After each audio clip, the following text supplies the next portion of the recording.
Mais uma vez, quero dar uma boa diferenciada, fazer um estilo de vídeo que dificilmente veríamos em outros canais.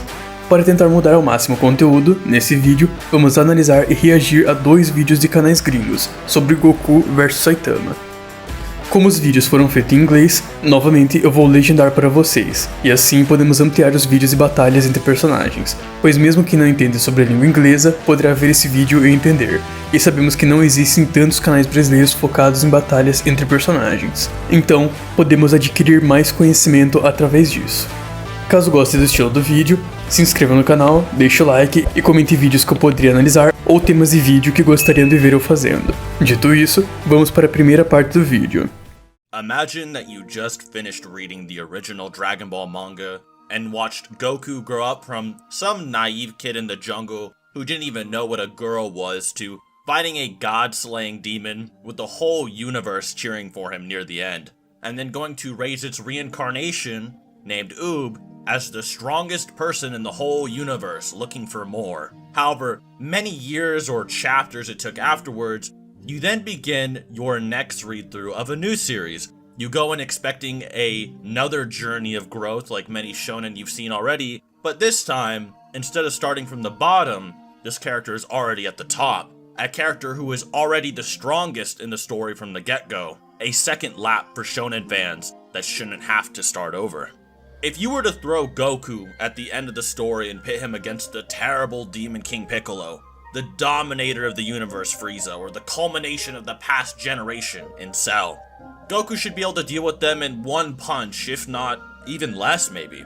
But this doesn't just apply to Goku. What about Naruto or Ichigo from Bleach? What if you put Naruto after reaching the end of his story against the Demon of the Mist Zabuza, Gaara of the Sand, or the leader of the Akatsuki Pain? Surely, it would still be no contest. Same applies to Bleach or really almost any battle shonen out there. This concept is one's vision of Saitama in One Punch Man, a protagonist that starts at the endgame, but still has to live through the story with how it would affect him and others. If Goku was in the same position as Saitama is, he would more than likely be very, very bored. And that's exactly Saitama's predicament throughout the story of One Punch Man. Essa análise é muito boa. Diferente do que alguns fãs do Saitama falam por aí, a ideia da criação do personagem não é ser invencível, um personagem piada que pode derrotar qualquer um com um soco. A ideia do Saitama é ser um personagem que começa em seu máximo. É tipo pegarmos o Luffy atual, que ainda nem está no fim da obra, e colocar no início. O Luffy iria destruir todos os vilões principais dos arcos, do pré-time skip até os do pós-time skip, só iria surgir debate a partir de Dressrosa. Um exemplo de como isso se aplica é como o Oda já disse que se o Akainu fosse protagonista, ele encontraria One Piece em um ano.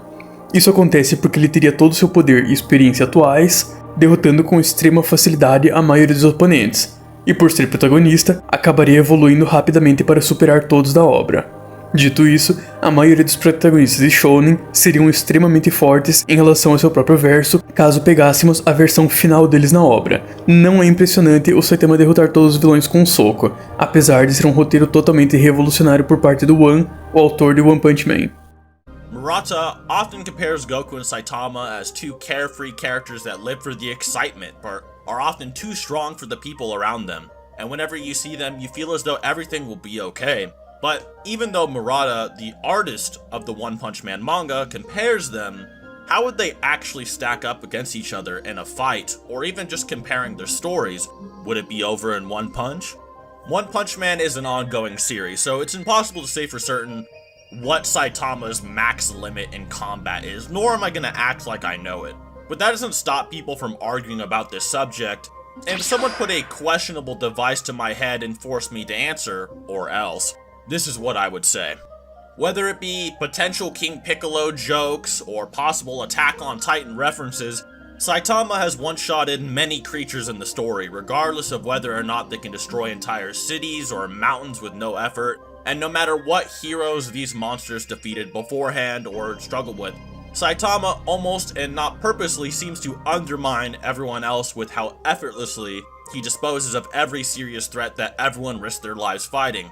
Although to Saitama's credit, he does take a blow on purpose during the Deep Sea King fight by acting like he only won because every other hero before him weakened it.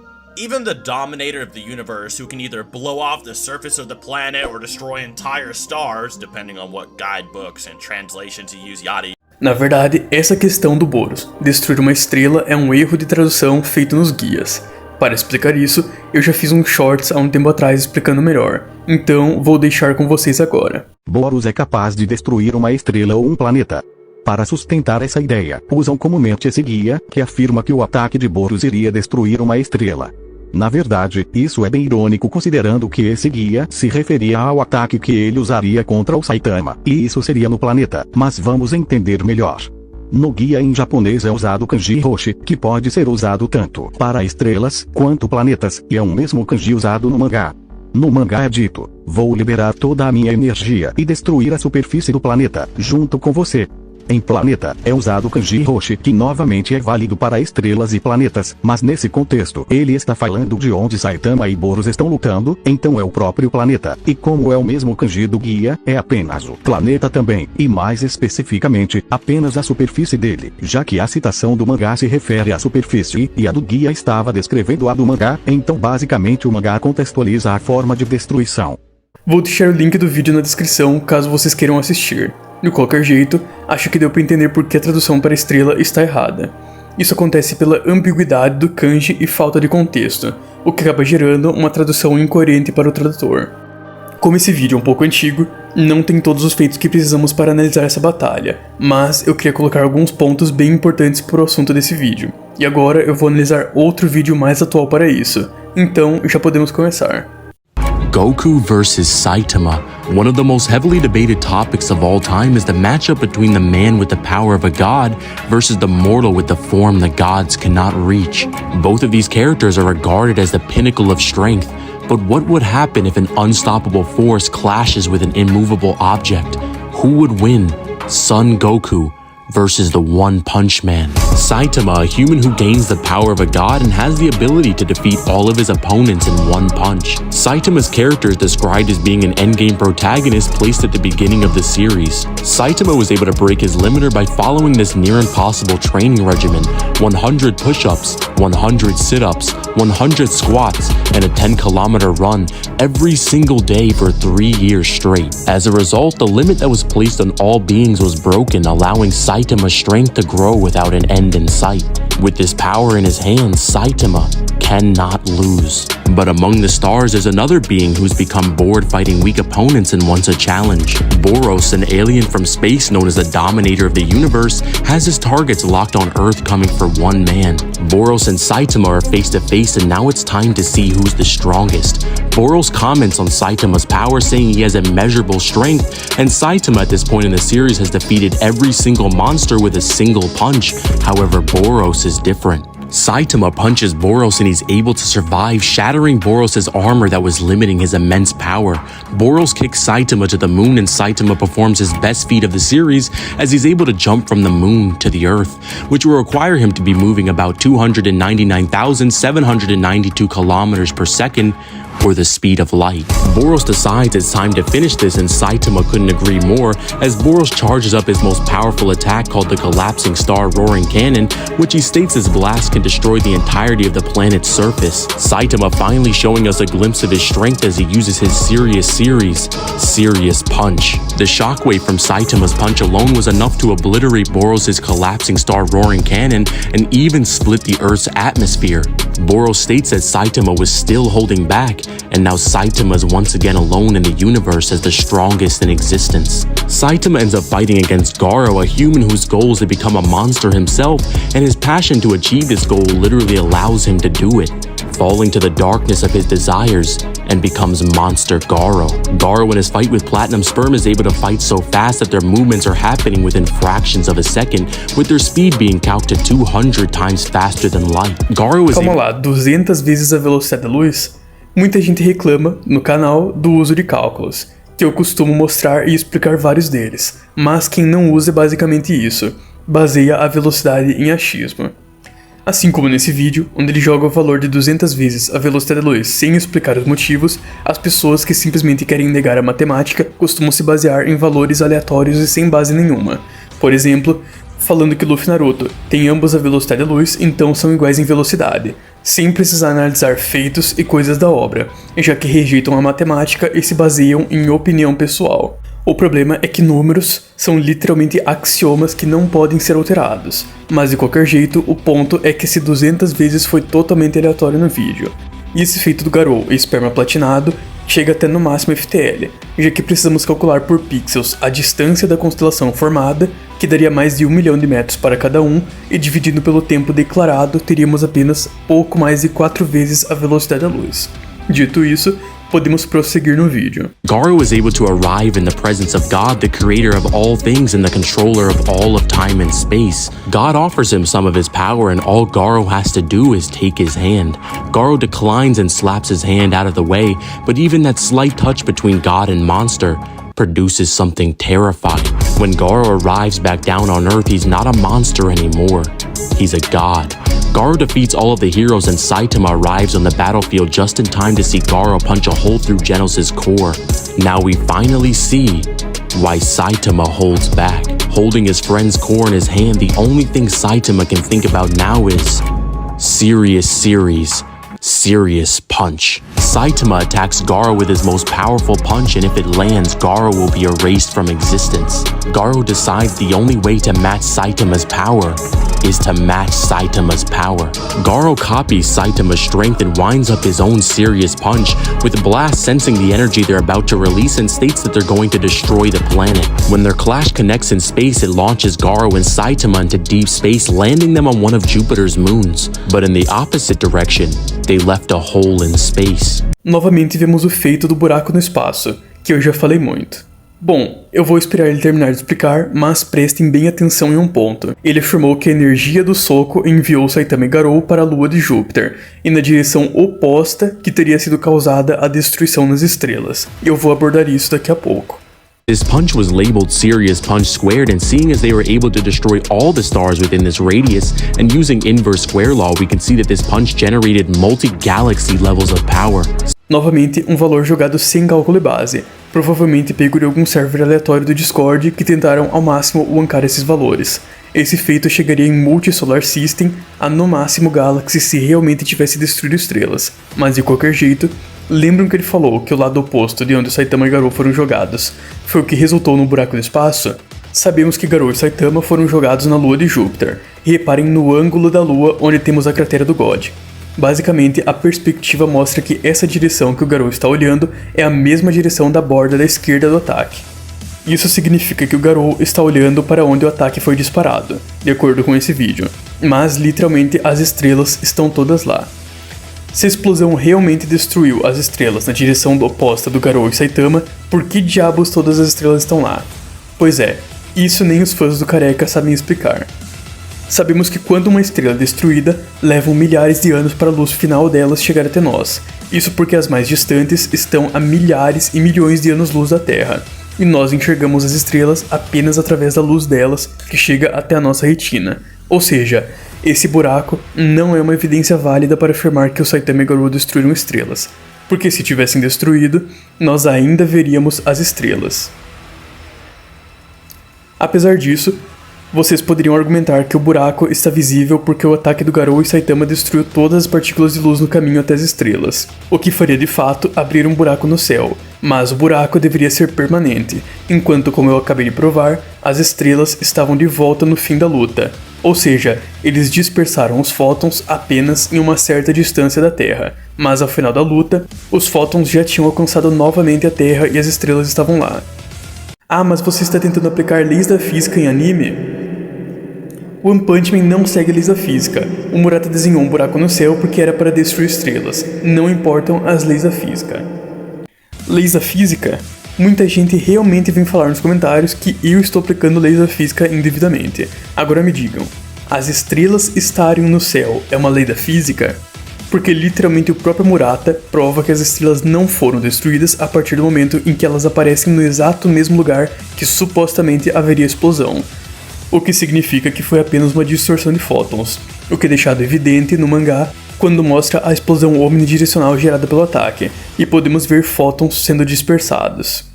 Saitama is now using his full power and begins throwing Garo around the moon as he grabs subspace gates and rips off the moon's surface using serious table flip. We get a look at how Saitama's strength actually works as it's shown on a graph in comparison to Garo.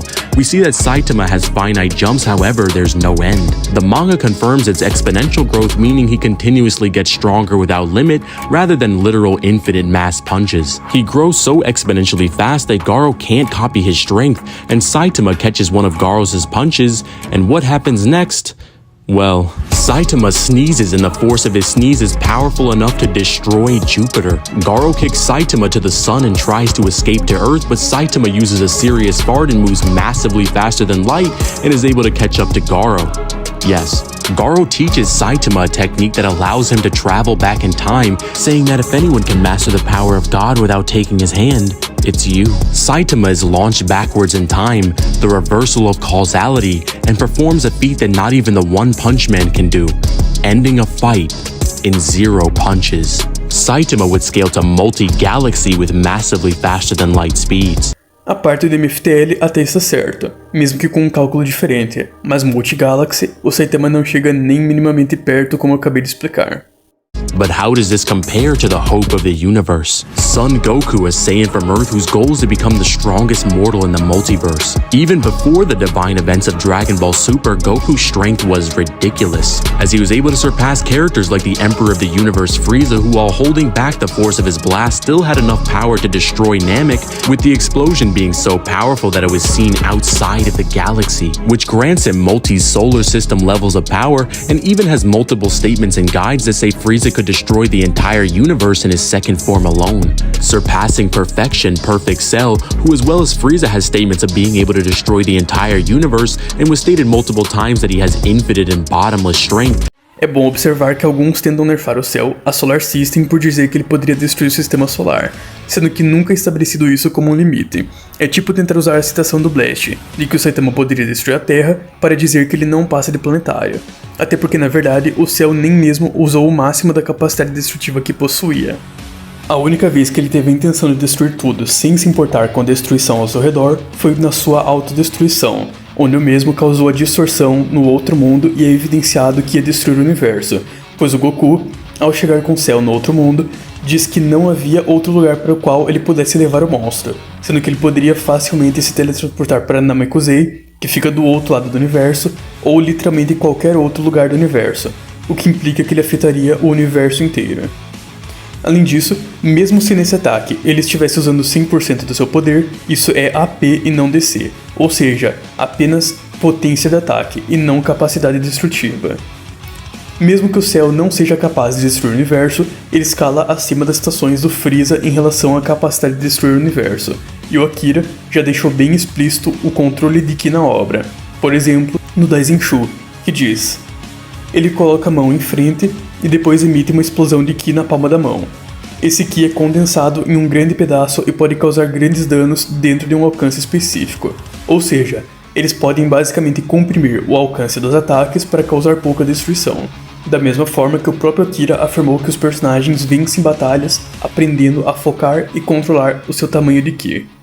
And no, not just in reference to the infinite energy that androids have, but his literal battle power as stated by the narrator, surpassing characters like the Grim Reaper of Justice Gotenks as a Super Saiyan 3 who is powerful enough to scream out of dimensions and warp realities simply by existing, and surpassing the personification of evil itself, Majin Buu, as Buu is going to crush the entire universe with alternate dimensions just by screaming, and was threatening the Grand Kai world, which is a universal-sized planet, and destroying this can be calced to octillions of times universal, as the universe itself is 99.9% empty space, and this planet was 100% mass. Goku in base is fast enough to traverse through hell, which is stated to be infinite in size, granting him infinite speed, which is defined as crossing an infinite distance in a finite amount of time. Essa questão do universo ser infinito, na verdade, é bem contraditória, considerando que é dito que o universo tem centro, bordas e é expansivo, características de um universo finito. Especialmente, um universo infinito não teria centro.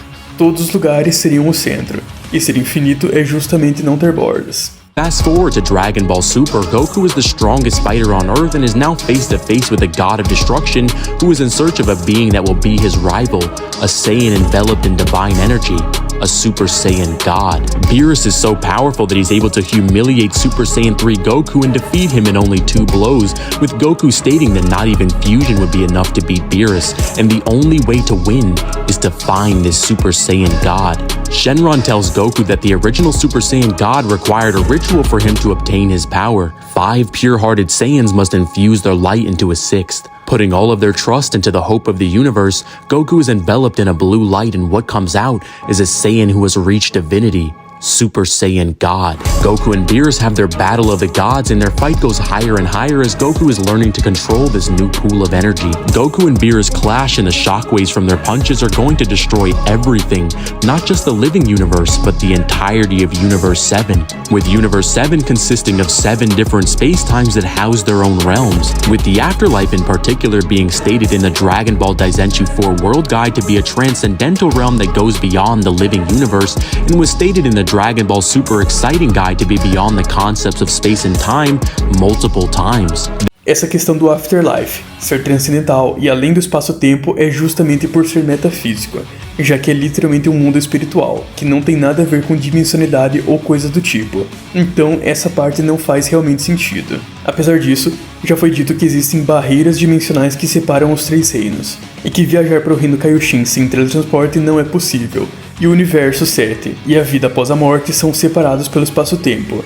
E a Time Room é confirmada criar todo o espaço-tempo do mundo vivo, confirmando de fato que Bills estaria destruindo espaços-tempos separados e realizando um feito low multiversal.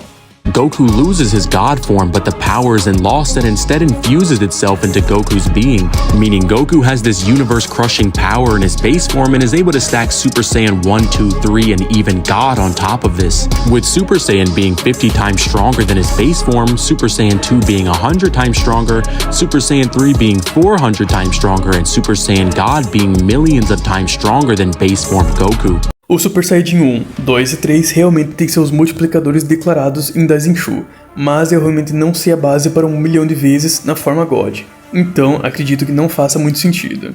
Goku, after his training with Whis, is able to access a new form, which is the mix of the fiery red aura of a god and the blinding light of a Super Saiyan that produces a new color, Super Saiyan Blue. Blue would be 50 times stronger than Super Saiyan God, and he's able to stack Kaioken on top of this, as he shows in his fight with Hit, who has an ability to time skip into the future, but Goku is able to snatch him out of the future and bring him back to the present, with Kaioken getting his power 2, 10, and even 20 times stronger than Blue. Goku fights against Jiren in the Tournament of Power, a mortal from the 11th universe who has surpassed his God of Destruction and has statements and guides that say he surpassed all of them, with Jiren's strength surpassing the divine timeline Infinite Zamasu, who is a god that infused himself with the cosmos of Trunks' timeline past, present, and future, and possibly even stronger than Super Saiyan Blue Vegito, who has statements of being stronger than Beerus. Goku fights against Jiren, and Jiren is able to block Super Saiyan God Goku's punches with just one finger, with these punches being millions of times stronger than the ones he threw at Beerus in the Battle of Gods arc. Jiren is able to casually defeat Kaioken times 20 Blue Goku and forces him to use his trump card, the Universe 7 Spirit Bomb. But it's still not enough. Even with Goku pushing with Kaioken times 20 Blue, Jiren is able to push it back with just a glare, and Goku falls into his own attack. His will not to die allows him to tap into something, well, arising from the ashes of the Spirit Bomb is a mortal who achieved a form that not even the gods can reach, the technique of the angels, Migato no Gokui, autonomous Ultra Instinct. Ultra Instinct Goku, simply by existing, is able to shake the entirety of the infinite world of Void, with the Grand Priest stating this void has no space and no time, with a guide actually explaining this further as it states it has no concept of space and time. This is actually pretty interesting as it's implied to be more durable than the macrocosm that these characters at this point can pretty much blink away. Goku is able to access Ultra Instinct 2 more times, once in his battle with the Universe 6 Patara Fusion Kefla, who states she can destroy an entire universe in a single shot, and it was even stated in a guide that at this point Beerus concedes that Goku's power has surpassed his own. Goku awakens Ultra Instinct for the last time and fights against Jiren, with Goku being so strong at this point in the tournament that his Kaioken times 20 Blue scales above God of Destruction Toppo, who with a single destruction blast was able to warp the reality of the entire void. As Goku fights, his Ultra Instinct is progressing, getting sharper, hitting harder, dodging swifter, and it's progressing so much to the point that Goku even closes his eyes, so that the only thing he feels feels is instinct. Jiren decides that this is it and fires his most powerful attack, saying it's over, but that's when Goku awakens something even more terrifying, making all of the gods stand up in admiration. As Goku is enveloped in a divine angelic glow, he flicks away Jiren's attack and sends him flying before he even knew what hit him. Standing atop the stage is complete in all its majesty, the mortal above gods, mastered Ultra Instinct Goku. Goku in the state of mastery is able to completely destroy Jiren, with Jiren also breaking through his limits as both warriors are fighting for the sake of their universe, for the sake of all of them. Goku is able to defeat Jiren and stands alone as the mortal who surpassed the gods in only 45 minutes. Goku scales the complex multi to outer versal with infinite to irrelevant speed. Eu já expliquei porque não considero a via da velocidade infinita correta, muito menos irrelevante. Aí já é puro wonk. Mas Low Complexo Multiversal até tem uma via viável, mesmo que talvez seja mais concreto manter ele em Low Multiversal. To be honest with you guys, I probably could have ended this video after I talked about Cell, because this fight isn't close at all. The fact that this is still a debate is crazy to me, with most arguments for Saitama winning is that he can grab hyperspace gates, which would grant him 5th dimensional strength. However, that's just not the case, as the official translation translates to subspace, which is like a pocket dimension, and realistically grabbing this scales nowhere, as he's grabbing the gate and not the literal space itself. This is known as non-physical interaction, and even if he was 5th dimensional, it still wouldn't matter. De fato, é absurdo como tentam utilizar os portais que o Saitama agarrou como se tivessem alguma relevância, quando é apenas interação não física. Nada mais, nada menos.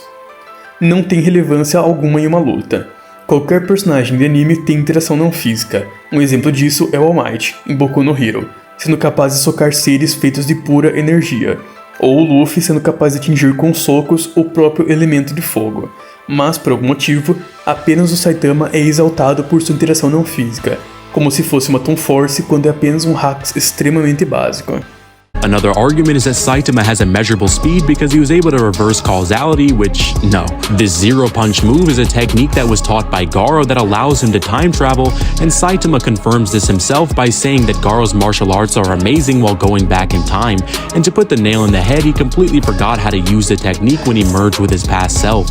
Resumindo, o Saitama reverter a causalidade não é um feito de velocidade e sim de hacks.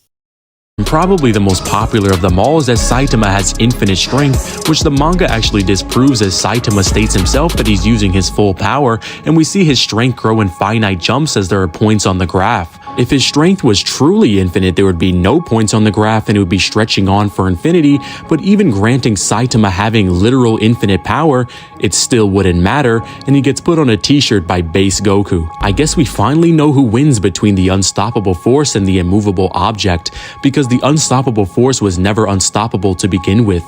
It just hasn't met Goku yet. De fato, eu considero esse um ótimo vídeo, explicou bem a maioria dos pontos.